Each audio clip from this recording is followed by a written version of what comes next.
हम भी केंद्र में हैं और हमारे यहाँ जब भी कोई इस प्रकार के नुकसान होता है आपदाओं से तो वहाँ केंद्रीय टीम जाती ही जाती है।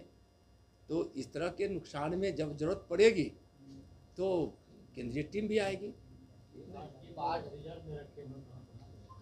ये रिजर्व में रखा गया है। एक तो यहाँ बटालियन हेडक्वार्टर हमारा जो बिटा में उसमें है, तीन टीम वाराणसी में है और 2 टीम झारखंड में है। 8 टीम रिजर्व रखा गया है और 11 टीम को विभिन्न क्षेत्रों में भेजा गया है और 8 टीम ही रिजर्व में नहीं है।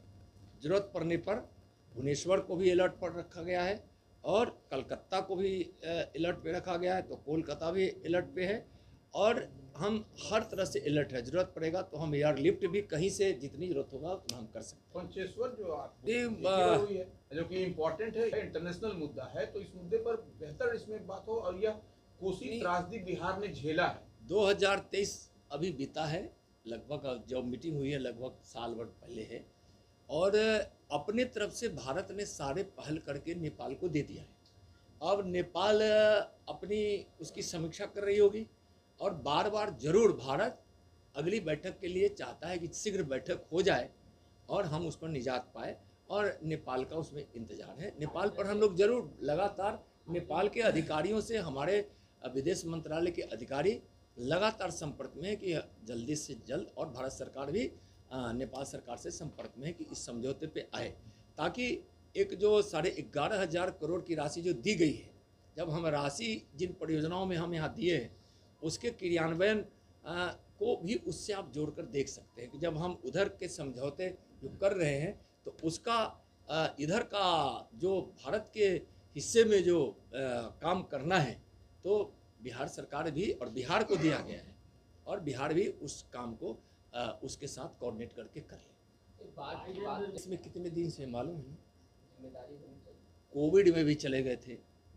बाढ़ में भी चले गए और 10 दिन की भी यात्रा नहीं की। और जो मुझको पता है 1 सप्ताह से तो कम से कम है, या नहीं तो 1 सप्ताह रहने वाले होंगे और दुबई की यात्रा पर है और बार बार दुबई जा रहे हैं। तो अगर हो सकता है कि वहाँ दुबई गए हैं तो उनकी क्या सोच है। लेकिन इतना मैं ज़रूर कहूँगा कि बिहार की बाढ़ की चिंता न लालू जी को कभी रहती थी और न आज तेजस्वी जी को है।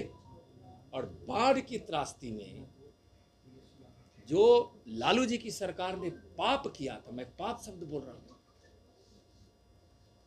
और मैं उसका गवाह हूं।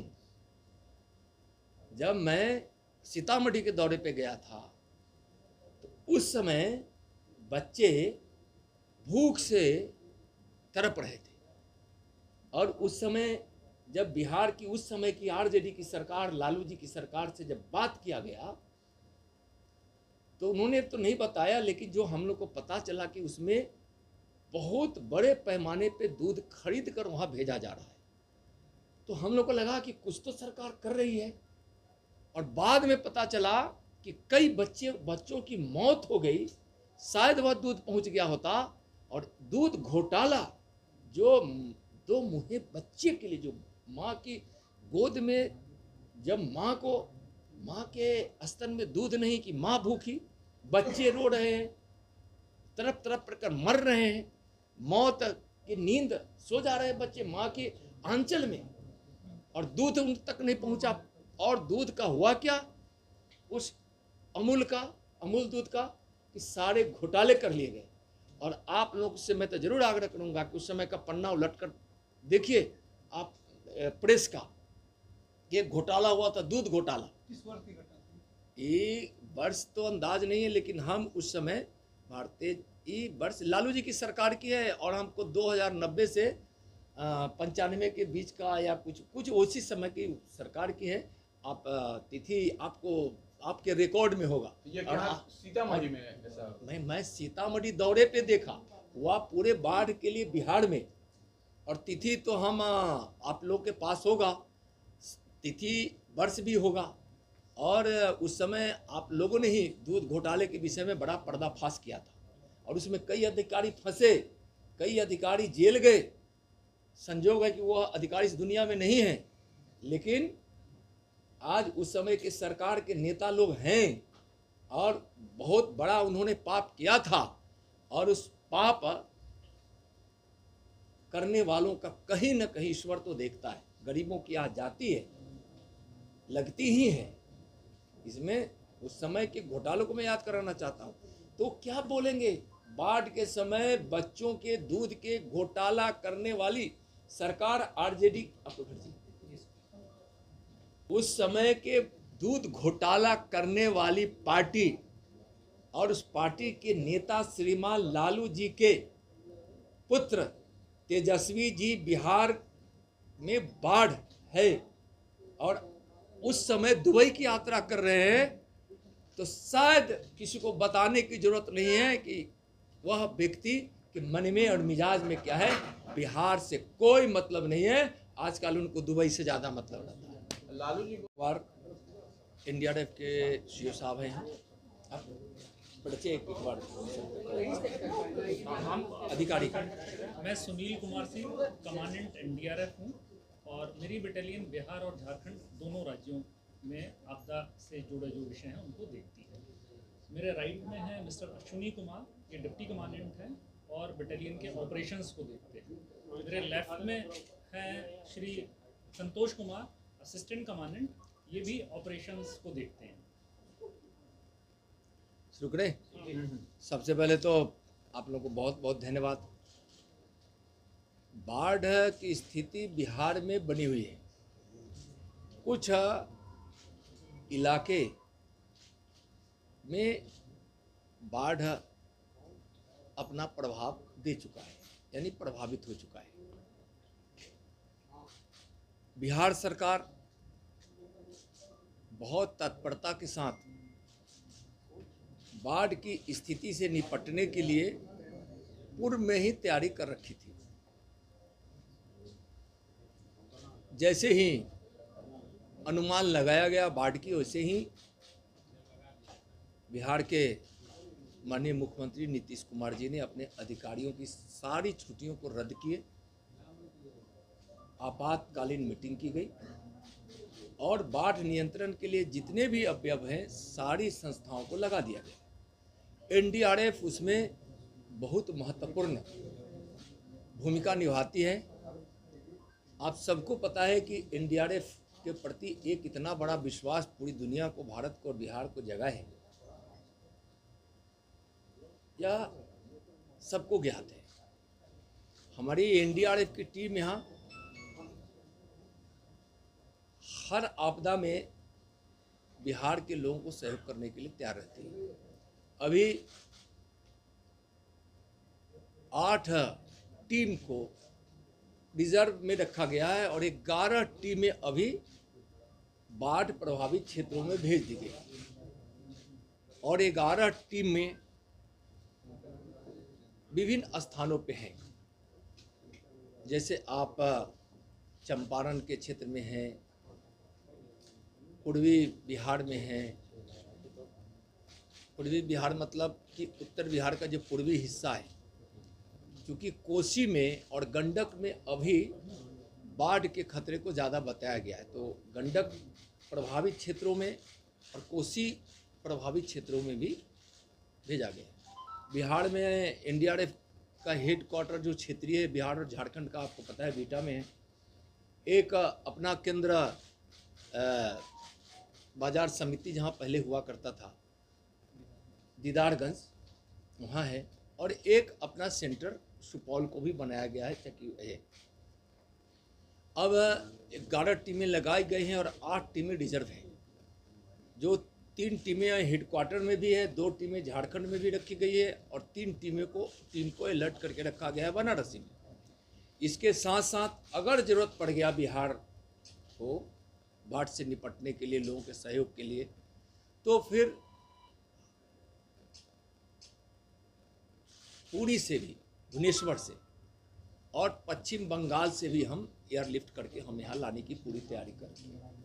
बिहार सरकार की कई बैठकें एनडीआरएफ के साथ हुई है, हमारी भी बात सरकार से हुई है और केंद्र सरकार, चूँकि आपदा को बड़ी विपत्ति के रूप में हमारे प्रधानमंत्री जी देखते हैं और गृह मंत्री जी भी लगातार बिहार के बाढ़ की स्थिति पर निगरानी बनाए हुए हैं। उनका भी निर्देश है सरकार से लगातार बात करके जो भी सहायता पहुंचाया जाए, पहुंचाने में कहीं कोई कमी नहीं रहे। मैं स्पष्ट रूप से यह कहना चाहता हूं कि एनडीआरएफ हर परिस्थिति में बिहार में बाढ़ से प्रभावित लोगों को सहयोग के लिए, रेस्क्यू करने के लिए, यहाँ तक कि जब हमारी एक टीम जाती है तो उनके साथ मेडिकल के भी कोई ना कोई हमारे एक्सपर्ट रहते हैं। वहाँ उनके साथ बहुत सारे इक्विपमेंट्स ऐसे जाते हैं कि रेस्क्यू करने से लेके कहीं अगर किसी को ज़रूरत पड़ जाए तो उस समय हम उनको थोड़ी बहुत मेडिकल प्राथमिक सहायता भी कर सकें। पूरी सज्जा सामानों से सुसज्जित जो जरूरत होती है एनडीआरएफ की टीम। एनडीआरएफ बिहार सरकार से लगातार संपर्क में है। एसडीआरएफ भी एनडीआरएफ के साथ और एसडीआरएफ के साथ एनडीआरएफ काम कर रही है। मैं बिहार के वासियों को स्पष्ट रूप से यह विश्वास दिलाना चाहता हूं कि बाढ़ की स्थिति आ गई तो यह तो आपदा है ही, लेकिन उस परिस्थिति में भयभीत होने की ज़रूरत नहीं है, चिंता करने की ज़रूरत नहीं है। ऐसे समस्या है तो बाढ़ ही एक बड़ी समस्या है, फिर भी उस परिस्थिति में चिंता करने की ज़रूरत नहीं है। एनडीआरएफ पूरी तरह से तैयार है और बिहार सरकार के नेतृत्व में एनडीआरएफ हर प्रकार से सहायता करने के लिए तैयार है। अभी आप लोगों में से एक प्रश्न कर रहे थे कि बिहार में बाढ़ की स्थिति बनती है, तो आखिर यह समस्याएं तो सालों साल सदियों पुरानी है। समस्या का कारण हम सब जानते भी हैं और उस स्थिति से बिहार को निजात मिले जब से प्रधानमंत्री आदरणीय नरेंद्र मोदी जी बने हैं, उस समय से कई प्रयास किए गए हैं। भारत नेपाल की संयुक्त इकाई पंचेश्वर विकास प्राधिकरण की स्थापना की गई। बनते ही 2014 की बात बताते हैं, सितंबर महीने में जैसे उन्होंने शपथ लिया, उसके तुरंत बाद पंचेश्वर बहुउद्देशीय परियोजना के डीपीआर तैयार कर लिए गए हैं। नेपाली पक्ष के साथ साझा किया गया है और उस पर वार्ता चल रही है कि किस प्रकार से हम आगे प्रगति करें जिससे नेपाल को भी फ़ायदा पहुँचे और बिहार को भी फ़ायदा पहुँचे। मई 2023 में जब नेपाल के माननीय प्रधानमंत्री जी भारत आए थे तो विशेष रूप से माननीय अपने देश के प्रधानमंत्री आदरणीय नरेंद्र मोदी जी ने उनसे बात की और द्विपक्षीय परियोजनाओं को शीघ्र क्रियान्वयन किया जाए, इस पर वार्ता भी हुई। पंचेश्वर बहुउद्देशीय परियोजना के डीपीआर पर चर्चा हेतु विशेषज्ञों की टीम अक्टूबर 2023 में काठमांडू में बैठी थी और जल्द ही कुछ अच्छे परिणाम पर पहुंचेंगे। सप्तकोशी उच्च बांध अपना बहुत महत्वपूर्ण बांध है जिसके विषय में बार बार चर्चा होती है। सप्तकोशी उच्च बांध बहुउद्देशीय परियोजना और सुनकोशी स्टोरेज एवं डाइवर्जन स्कीम जो कमला परियोजना सहित की डीपीआर भी उसकी भी तैयार कर ली गई और उस पर समझौता की भी सहमति बन गई है। प्रधानमंत्री जी के निर्देश पर जल संसाधन पर संयुक्त समिति लगातार बैठती रहती है और एक बहुत बड़ी बात है बिहार की इन आपदाओं से निपटा जाए। पिछले 2024 में माननीय प्रधानमंत्री जी ने जो प्रावधान कराया कि केंद्रीय बजट में 11,500 करोड़ रुपया बिहार के लोगों को जो दंश झेलना पड़ता है बाढ़ का, उसमें उनका दंश न झेले, बाढ़ को नियंत्रित किया जा सके या बाढ़ की स्थिति में हम उतना नुकसान नहीं पहुंचे जितना हमको बार बार उठाना पड़ रहा है। तो इस तरह से बाढ़ नियंत्रण के लिए 11,500 करोड़ रुपए देना जो पहली बार हुआ है और मुझको विश्वास है कि प्रधानमंत्री जी जितना आपदा को लेकर बिहार के बाढ़ को लेकर चिंतित रहते हैं, माननीय गृह मंत्री जी भी हमेशा मॉनिटरिंग करते हैं और बिहार के मुख्यमंत्री माननीय नीतीश कुमार जी भी लगातार इस बाढ़ के स्थिति पर निगरानी बनाए हुए हैं। केंद्र सरकार और बिहार सरकार मिलकर एनडीआरएफ, एसडीआरएफ मिलकर और सीबीडब्ल्यूसी के कोऑर्डिनेशन से आईएमडी से लेकर जितनी भी इकाइयाँ हैं हम सबके साथ कोऑर्डिनेशन में हैं और ज़रूरत पड़ने पर हम एयर सहयोग के लिए भी तैयार हैं। ज़रूरत पड़ेगा तो हम बिहार के बाढ़ के क्षेत्रों में हम हवाई सहयोग जो होता है, एयर सहयोग जिसको हम सब बोलते हैं, बिहार को देने के लिए केंद्र सरकार तैयार है। तो हर जगह हम अलर्ट मोड पे हैं और पूरी तरह से तैयार है। हम बाढ़ की स्थिति में हम सक्षम तरीके से हम सफलता प्राप्त करेंगे, हम लोगों को नुकसान नहीं उठाने देंगे। धन्यवाद।